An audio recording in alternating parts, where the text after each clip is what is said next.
Log date September. Still don't fucking know. It's only been a damn day. Only one damn day. I moved over to Joan's place only to find out that somehow, overnight, that fucking vampire from last night got away. It escaped. Somehow. And I just... You know what? This is why I don't work with other people. Should have known better. Should have just killed him when I had the chance. I don't have time to ramble. I have to get back out there and start searching the town. Again. If I'm lucky, maybe he hasn't left yet. Seemed damn well cocky enough last night, at least to make that mistake. First update in searching for the escaped vampire. Figured I'd check the mine first. It wasn't the most likely spot. He was cocky, but clearly not stupid enough to go back to hiding there.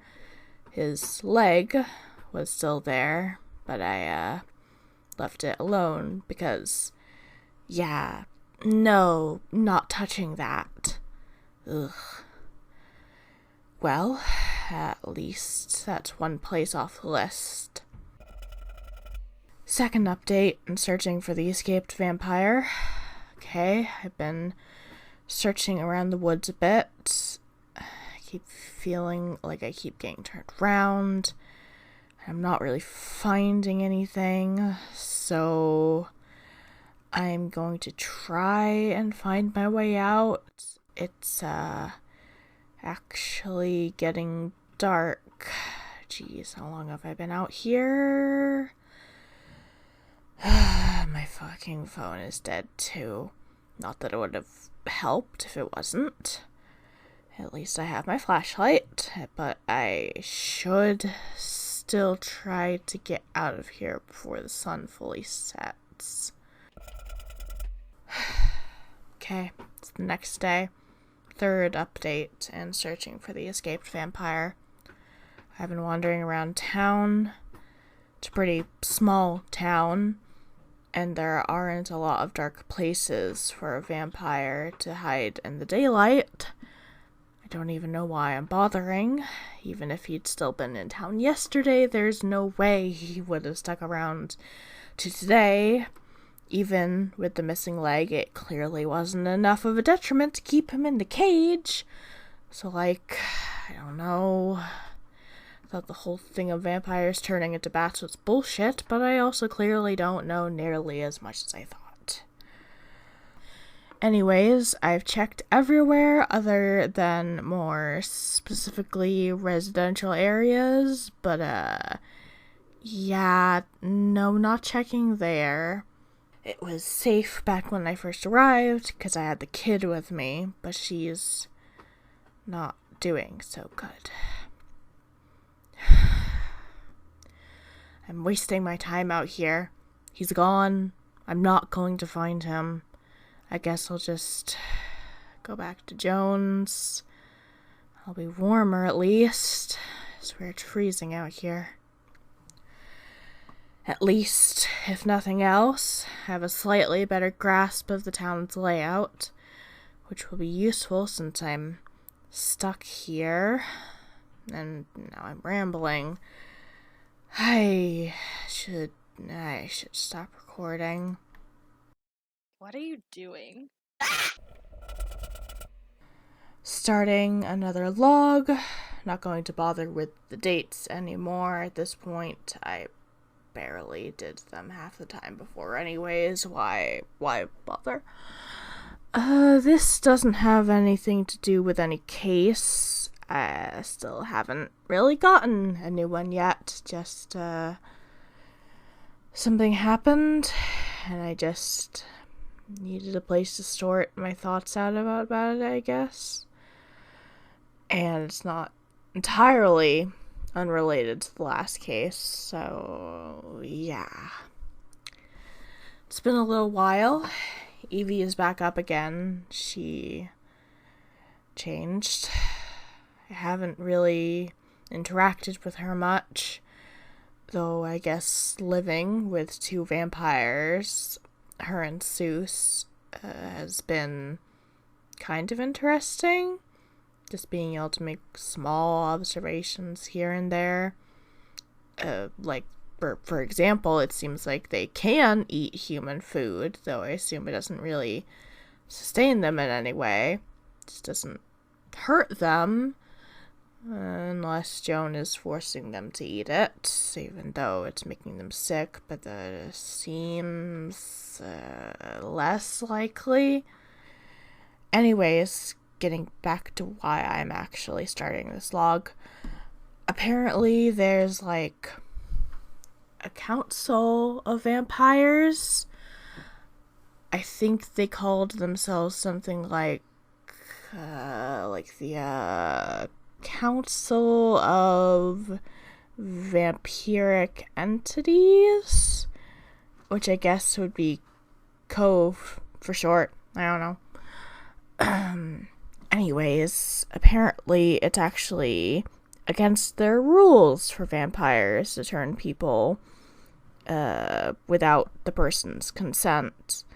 And they actually seem to appreciate hunters because we take care of the ones that are breaking the rules or whatever. But, yeah. They just came into town to check in on Evie and Seuss and make sure they were, like, up to vampire code or whatever. I didn't actually get much of a look at them. I was mostly listening from the kitchen. I had gotten up to get some water, and then I hid when I heard someone at the door. But one of them, apparently she's blind, which makes her hearing and stuff really good, and she just heard me somehow. But they weren't hostile, so I guess it doesn't matter.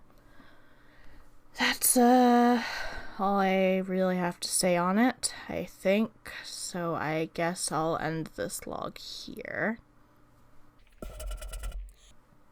Okay, seems like we've got another case. Finally. It's been a couple of weeks. I think I did a bit of recording earlier, but this is the first chance I'm getting to actually sit down and get my thoughts together. We kind of rushed out to start investigating as soon as we heard something was up. It's nothing like I've ever dealt with before, so I'm starting on some research while I do this log. Some sort of forest thing. Forest spirit, maybe? Not really sure. First information on the case was that some poacher got attacked in the woods. Apparently tried to shoot a deer, but ended up getting attacked by something. We did find his remains. Well, we're assuming it was him. It was pretty unrecognizable, I assume. Anyways, I didn't get too close because gory flesh pile of a corpse.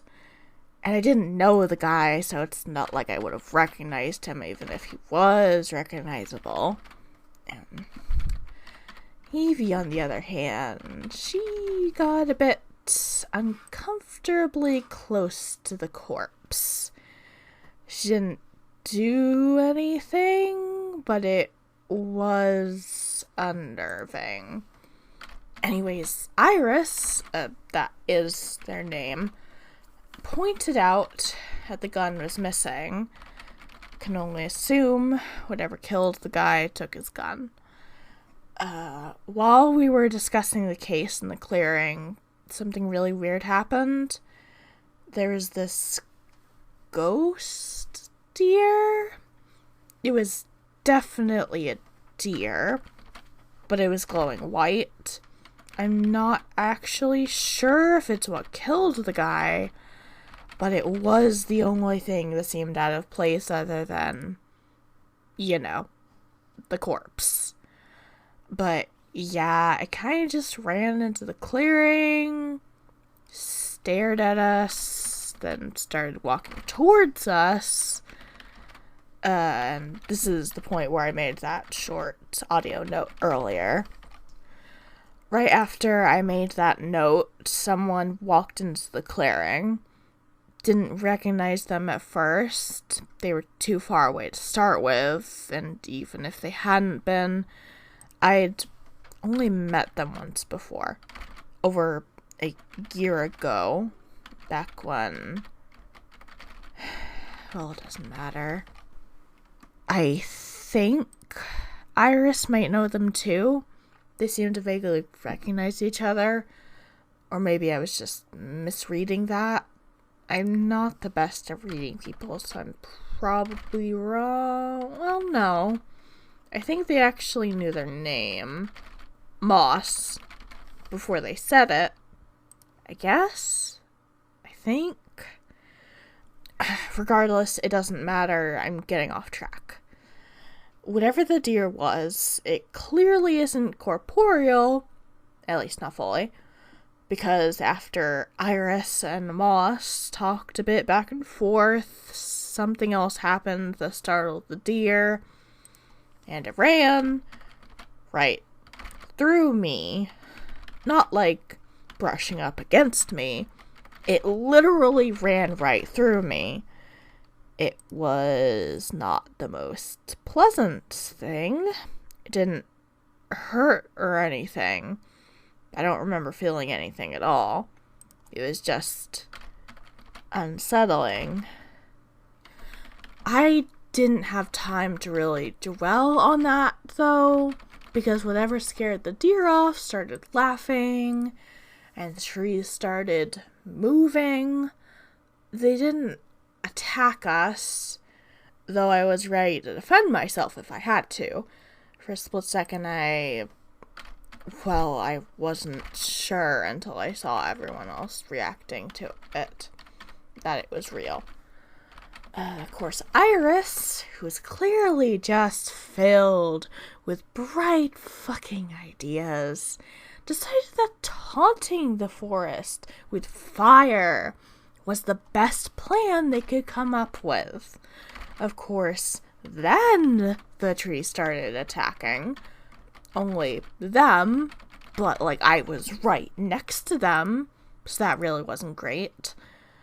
Luckily, the trees really didn't seem interested in me. They just knocked Iris over, which did make them extinguish their fire. I focused in on the forest, on whatever the fuck was causing the forest to move to its will. I did my best to get a read on it. It definitely seemed like it didn't care about hurting us, more just fucking with us. It was certainly enjoying itself. I managed to even spot it for a second. It was this weird green impish nymph, I'm guessing. At least from what I'm finding in my research. That was my first guess, and what I'm finding seems to be lining up. I think. Anyways, at this point, I figured there wasn't much more for us to do. It didn't seem like it wanted to hurt us if we weren't hurting it. I was still like, what's the point in fighting it? It's not just killing without discretion, like feral vampires and ghouls and the shit I'm used to. Hell, it even seems at least slightly intelligent, enough to speak anyways. Literally said goodbye as we left. So it's just a nature thing, doing its own thing. So long as that doesn't change, I personally don't see a reason to try and get rid of it. Sure, it did try to drag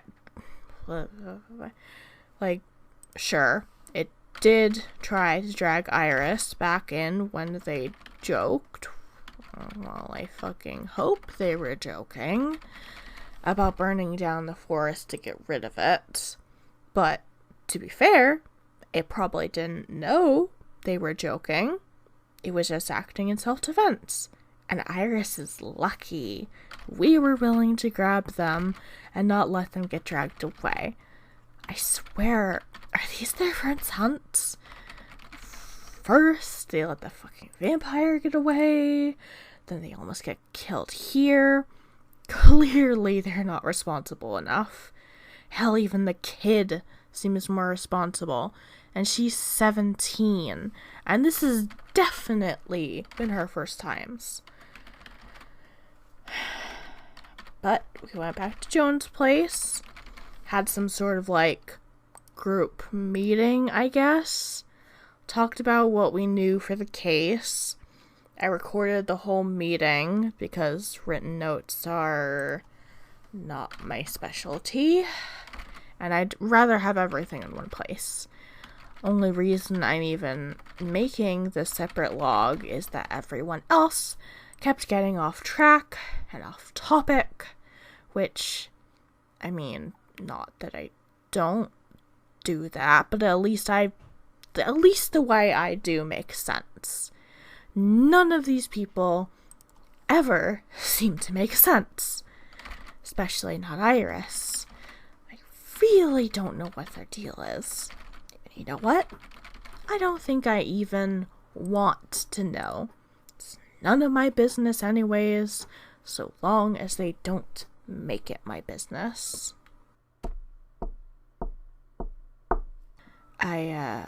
Shit. Someone's knocking on my door. Well, I was done recording anyways. Ending log here. Okay, so at the end of my last log, I said someone had been knocking on the door. It was Iris and Evie.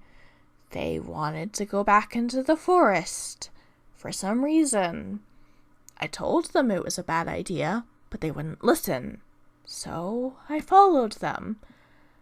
Just because I just don't trust Iris.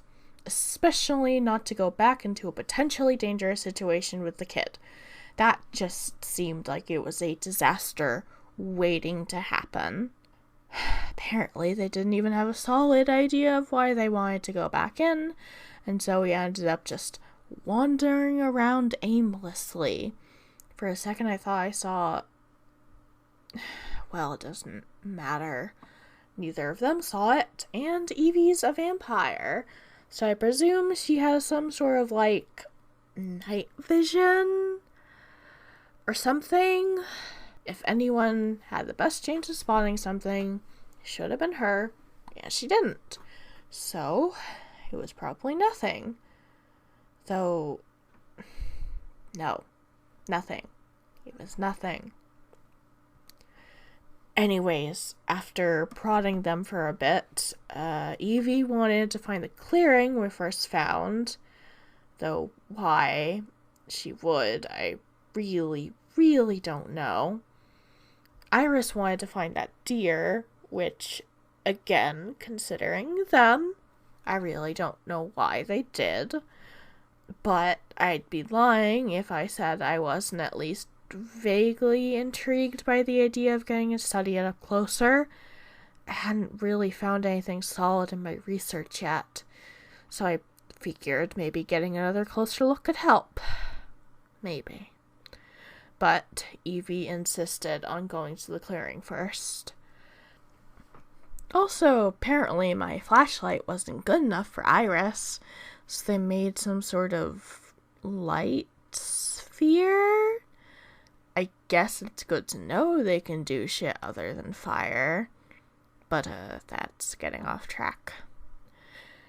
I thought about that deer some more, and I realized it just wasn't there. It wasn't in the forest. It was just somewhere else. But so long as we didn't do anything to harm the wildlife, I knew it wouldn't be bothered. I tried to relay that information to Iris and Evie, but of course Iris took it literally the worst way possible, and they decided they needed to do something to draw its attention back to us. Really, I don't know what I expected. Seriously, though, did they really forget how we had to save their ass from the forest trying to drag them earlier? What the hell possessed them to be like, oh yeah, jokingly threatening to burn down the forest is a very good idea.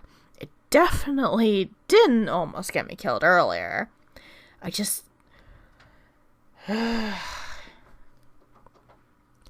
They're lucky that either the deer, being wherever it was, meant it couldn't hear them, or it just decided to ignore them.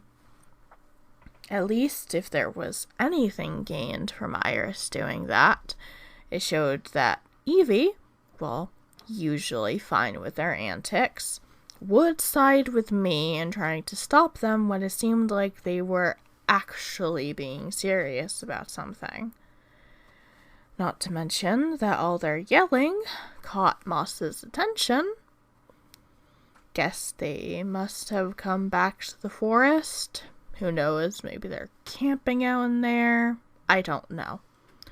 But they popped up while we were arguing. And then Evie turned into a bat and flew away to find the clearing. So I guess that confirms that vampires can, in fact, fucking do that. It was strange to see, especially when not expecting it. And wow, bats are way smaller than I thought. Or maybe she just turned into one that's smaller? Or she's smaller because she's only a teen? I don't know. I've never actually seen a bat in person before and haven't done, like, extensive research into different kinds of bats yet.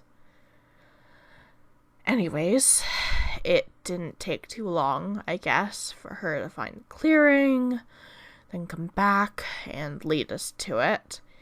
Then, of course, as soon as we got there, Iris decided to light a fire, or I thought that's what they were doing. I saw them doing those motions with their hands, and I got ready to pull my knife on them. I wouldn't have actually hurt them, of course, not unless they actually started setting the forest on fire, and even then it only would have been to get them to stop, but, it wasn't fire. It looked more like water, but it was glowing.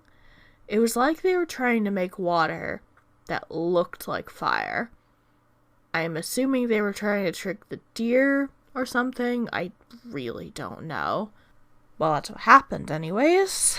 All the shit they'd been doing finally got its attention and it appeared again. It looked just as confused as I was feeling.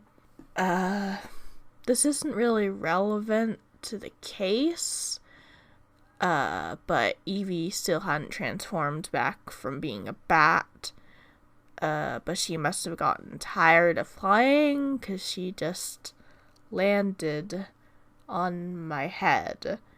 It would have freaked me out more if she was actually a bat, because, ew, wild animal. But I figured she was probably clean, and seeing as I was already running out of energy to deal with everything happening, I decided not to waste any on getting her out of my hair, literally.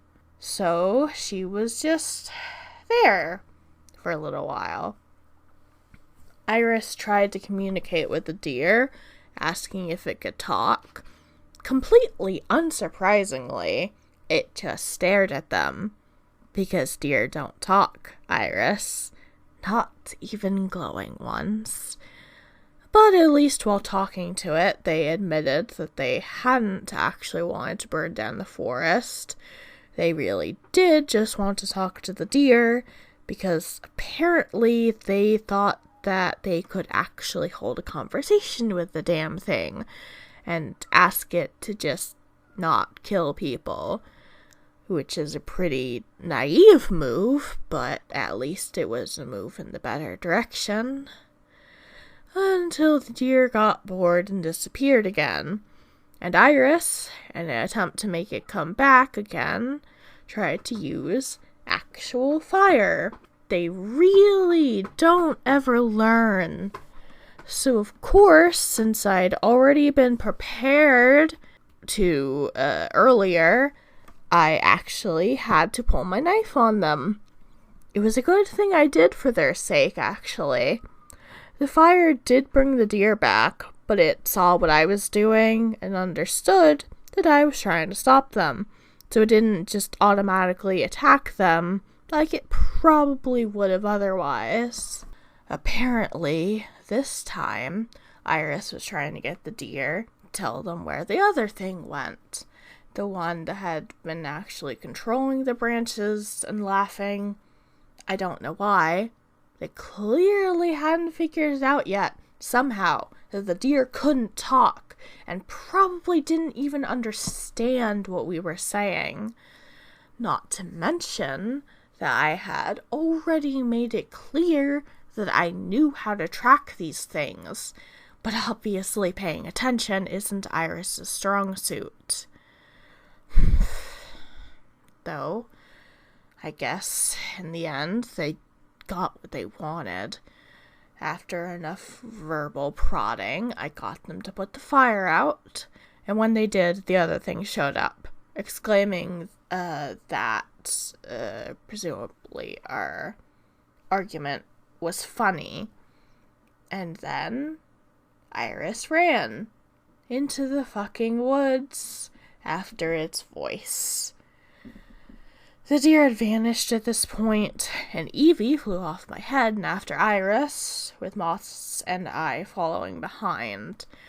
The creature thought this meant we were trying to play with it, getting excited to play tag. Eventually, we followed it mostly out of the woods, and we finally saw it. It was sitting on a fence outside of some cabin, short and green, kind of pudgy. It actually sat there and just let Iris run up and tag it. I had tried to stop them from getting close to it.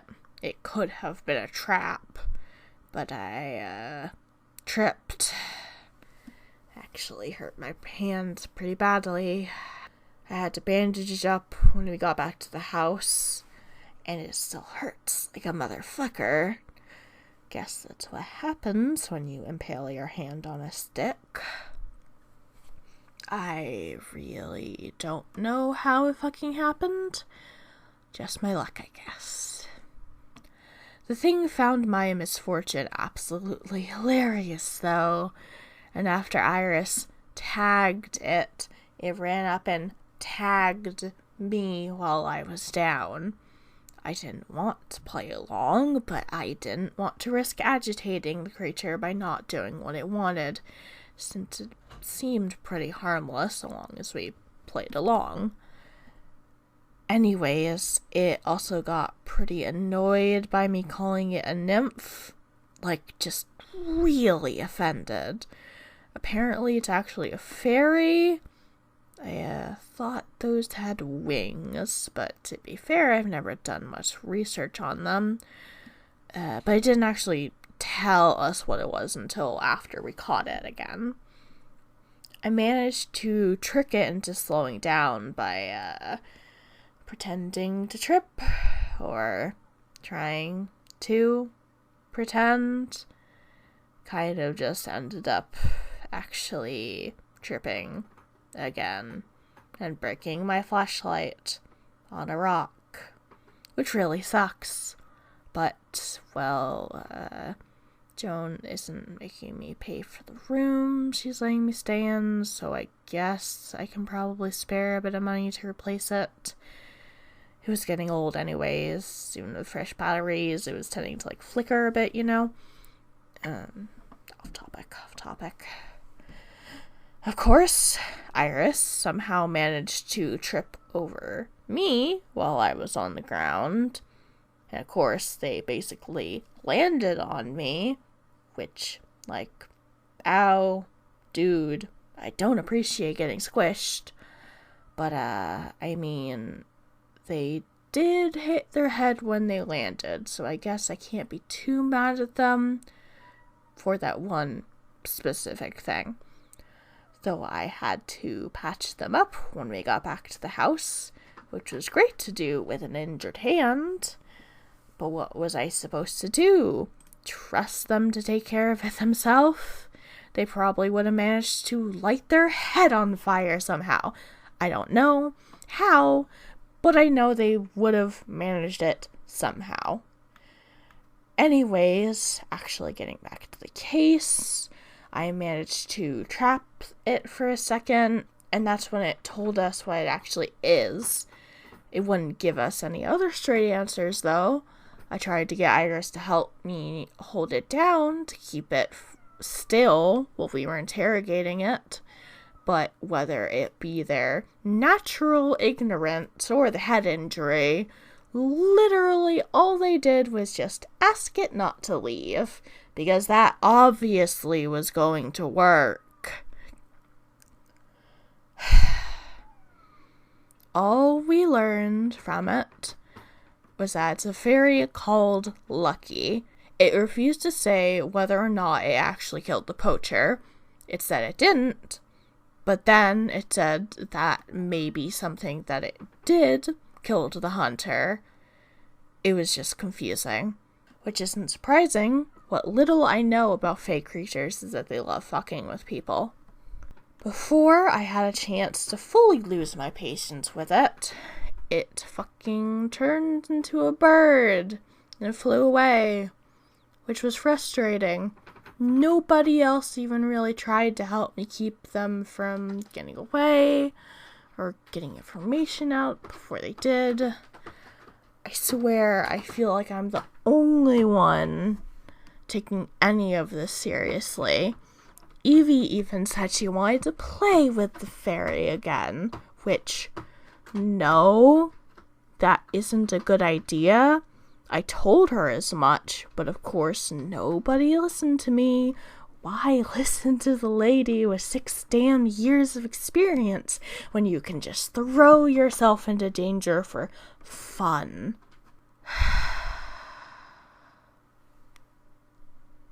Doesn't matter. I can't control what they do. Shouldn't keep trying. All I need to do is solve the cases. That's what I'm here for. That's all that matters. It's not my job to protect them when they willingly throw themselves into danger. It's not my job to patch them up when that danger inevitably fucks them up. It isn't my job to care. And I don't. Of course I don't. I wanted to get more research done, but after all that walking and getting this down, I can barely keep my eyes open. I guess I should try to get some sleep. So, end log. Another update to the case. The forest spirits, they aren't as neutral as they originally seemed. And after finally getting some help researching them, we found that while they're generally neutral at first, the longer they stay in our plane of existence, the more hostile they become. They stop just attacking anything that is obviously trying to harm the forest, and start going after just anything it decides doesn't belong there, which makes it a threat that needs to be taken care of.